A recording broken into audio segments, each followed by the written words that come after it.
Hi guys, स्वागत है आपका मेरे YouTube channel PS coaching centre में। गाइस, आज आप लोगों के हिंदी का एग्ज़ाम है, तो चलिए आज हम लोग हिंदी से कुछ मोस्ट इम्पॉर्टेंट ऑब्जेक्टिव प्रश्नों को फटाफट देख लेते हैं, तेज़ी में देख लेते हैं। और मैं इस वीडियो में जितना भी प्रश्न बताऊंगा ये सारे प्रश्न क्वेश्चन बैंक से लिए गए हैं जो पिछले वर्ष पूछे गए हैं। तो इन प्रश्नों को आप ध्यान से देखें और याद कर जाएं, क्योंकि ये प्रश्न बार बार परीक्षा में दोहराए जाते हैं। तो चलिए हम लोग ज़्यादा समय बर्बाद नहीं करते हैं, जल्दी से देख लेते हैं 25 मोस्ट इंपॉर्टेंट ऑब्जेक्टिव प्रश्नों को।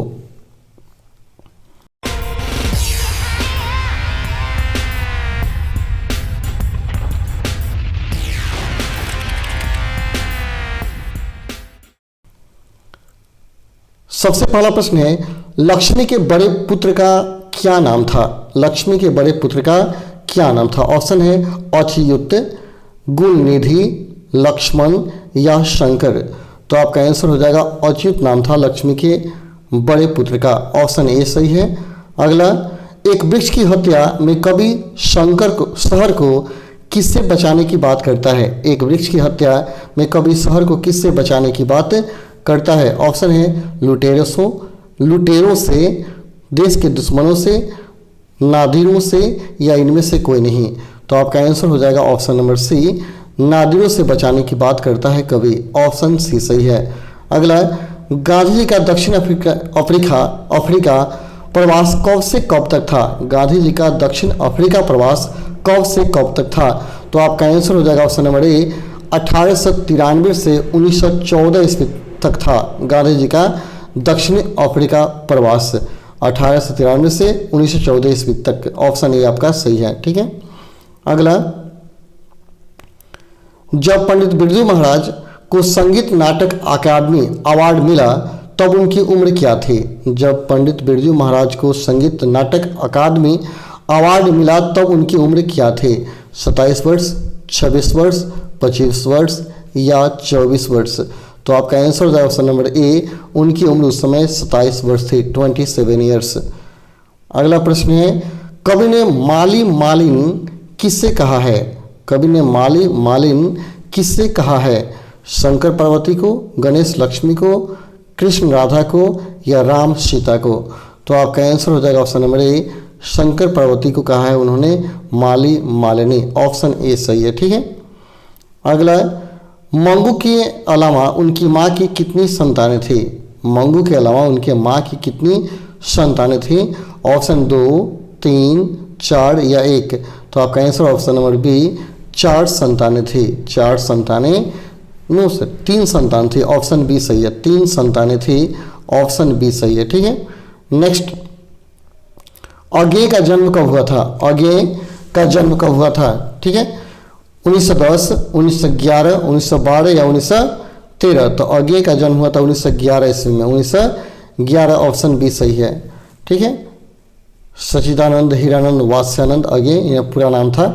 ऑप्शन बी सही है। अगला, दिनकर की किस कृति के लिए ज्ञानपीठ पुरस्कार मिला था? दिनकर की किस कृति के लिए ज्ञानपीठ पुरस्कार मिला था? रश्मिरथी, संस्कृत के 4 अध्याय, उर्वशी या रेणुका? तो आपका आंसर हो जाएगा उर्वशी के लिए उन्होंने ज्ञानपीठ पुरस्कार हासिल किया था। उर्वशी के लिए उनको मिला था ज्ञानपीठ पुरस्कार। ठीक है। ऑप्शन सी सही है। अगला, नौबत खाने में इबादत साहित्य की कौन सी विद्या है? नौबत खाने में इबादत साहित्य की कौन सी विद्या है? निबंध, कहानी, व्यक्ति चित्र या साक्षात्कार? तो आपका आंसर ऑप्शन नंबर सी, यह व्यक्ति चित्र है। ऑप्शन सी सही है। ठीक है। अगला है, पंडित बिरजू महाराज लखनऊ घराने की किस पीढ़ी के कलाकार हैं? पंडित बिरजू महाराज लखनऊ घराने की किस पीढ़ी के कलाकार हैं? 6ठी पीढ़ी, 7वीं पीढ़ी, 9वीं पीढ़ी या 8वीं पीढ़ी? तो आपका आंसर ऑप्शन नंबर बी, 7वीं पीढ़ी के कलाकार हैं। ऑप्शन बी सही है। ठीक है। अगला है, सीता के बेटे ने सीता को कितने रुपए माहवारी खर्च देने का निर्णय लिया था? सीता के बेटे ने सीता को कितने रुपए माहवारी यानी प्रति माह खर्च देने का निर्णय लिया था? ऑप्शन है 50 रुपया, 75 रुपया, 100 रुपया या 60 रुपया?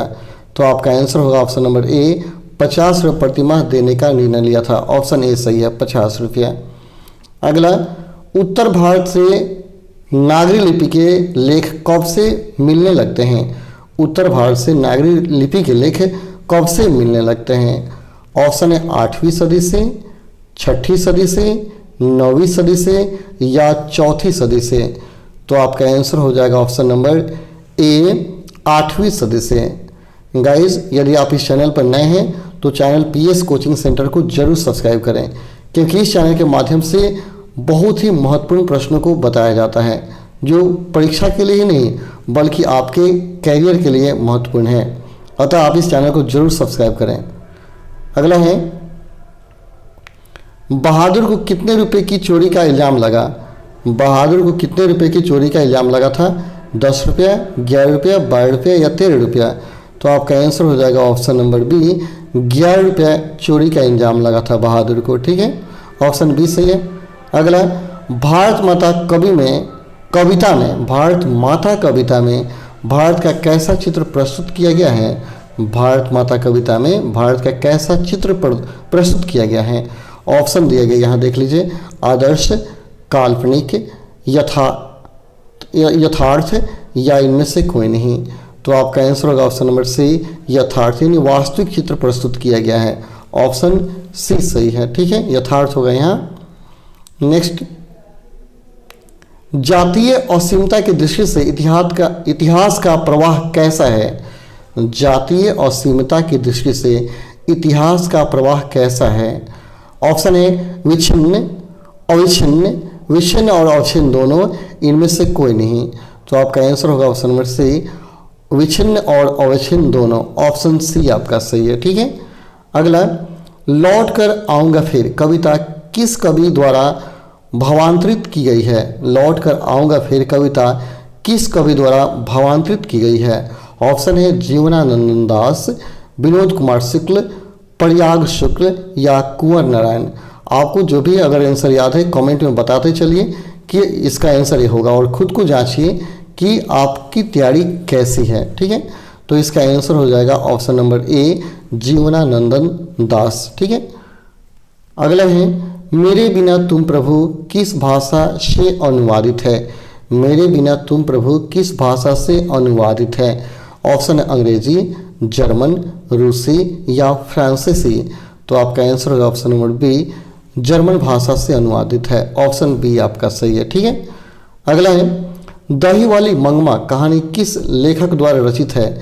दही वाली मंगमा कहानी किस लेखक द्वारा रचित है? ऑप्शन है श्रीनिवास, सातकोड़ी होता, ईश्वर पेटलिकर या सुजाता। गाइज, आप अपने पाठ्य पुस्तक के प्रत्येक चैप्टर का नाम और उसके लेखक का नाम जरूर याद कर लेंगे, क्योंकि इसमें से निश्चित रूप से प्रश्न पूछा जाता है। तो दही वाली मंगमा पाठ के लेखक हैं, रचयिता हैं श्रीनिवास। ऑप्शन ए आपका सही है। ठीक है, श्रीनिवास। अगले हैं, मंगमा की बहू का क्या नाम है? मंगमा की बहू का क्या नाम है? ऑप्शन है नजमा, रंगमा, गंगमा या शंगमा। तो आपका आंसर होगा ऑप्शन नंबर ए, नजमा नाम है मंगमा की बहू का नाम, नजमा। ऑप्शन ए आपका सही। ठीक है, आप कमेंट में अपना आंसर बताते जाइए कि आपको कितना याद है। ठीक है। अगला, ढहते विश्वास कहानी किस लेखक द्वारा अनुदित है? ढहते विश्वास कहानी किस लेखक द्वारा अनुदित है? ऑप्शन है राजेंद्र प्रसाद, बी आर नारायण, गोपाल दास नागर या के ए जमुना। के ए जमुना। तो आपका आंसर हो जाएगा option number A, Rajendra Prasad Mishra. Option A आपका सही है। ठीक है। अगला है, माँ कहानी किस लेखक द्वारा रचित है? यानी माँ कहानी के लेखक कौन हैं? ऑप्शन है श्रीनिवास, सातकोड़ी होता, ईश्वर पेटलिकर या सुजाता। तो माँ कहानी जो है उसका लेखक हैं ईश्वर पेटलिकर। ऑप्शन सी आपका सही है, ईश्वर पेटलिकर। ठीक है। अगला है, मंगू की माँ की कितनी संतानें थी? मंगू की माँ की कितनी संतानें थी? ऑप्शन है 2, 3, 4 या 5। तो आपका आंसर ऑप्शन नंबर सी, 4 संतानें हैं। ऑप्शन सी आपका सही है। ठीक है। अगला, नगर कहानी किस भाषा से अनुदित है? नगर कहानी किस भाषा से अनुदित है? ऑप्शन है उड़िया, तमिल, गुजराती या कन्नड़। तो नगर जो कहानी है वह तमिल भाषा से अनुदित है। ऑप्शन बी आपका सही है। ठीक है, अगला क्वेश्चन है पंपाति की उम्र क्या थी? पंपाति की उम्र क्या थी? ऑप्शन है 10 वर्ष, 11 वर्ष, 12 वर्ष या 14 वर्ष। तो आपका आंसर हो जाएगा कि पंपाति का उम्र 11 वर्ष था। ऑप्शन बी सही है, 11 वर्ष। ठीक है, अगला क्वेश्चन है धरती कब तक घूमेगी कहानी किस लेखक द्वारा अनुदित है? धरती कब तक घूमेगी कहानी किस लेखक द्वारा अनुदित है? ऑप्शन है गोपाल दास नागर, सावरदैया, के.ए. जमुना या राजेंद्र प्रसाद मिश्र। तो आपका आंसर हो जाएगा ऑप्शन नंबर बी, सावरदैया। ऑप्शन बी सही है। तो चलिए गाइज, इस सेशन का सभी महत्वपूर्ण प्रश्न यहीं पे खत्म हो जाते हैं। आप मेरे चैनल को जरूर सब्सक्राइब कर लें ताकि आपको सभी इम्पोर्टेंट क्वेश्चनों का उत्तर मिलता रहे। तो चलिए आज के लिए इतना ही, फिर मिलते हैं अगले वीडियो में। तब तक के लिए धन्यवाद। जय हिंद, जय भारत।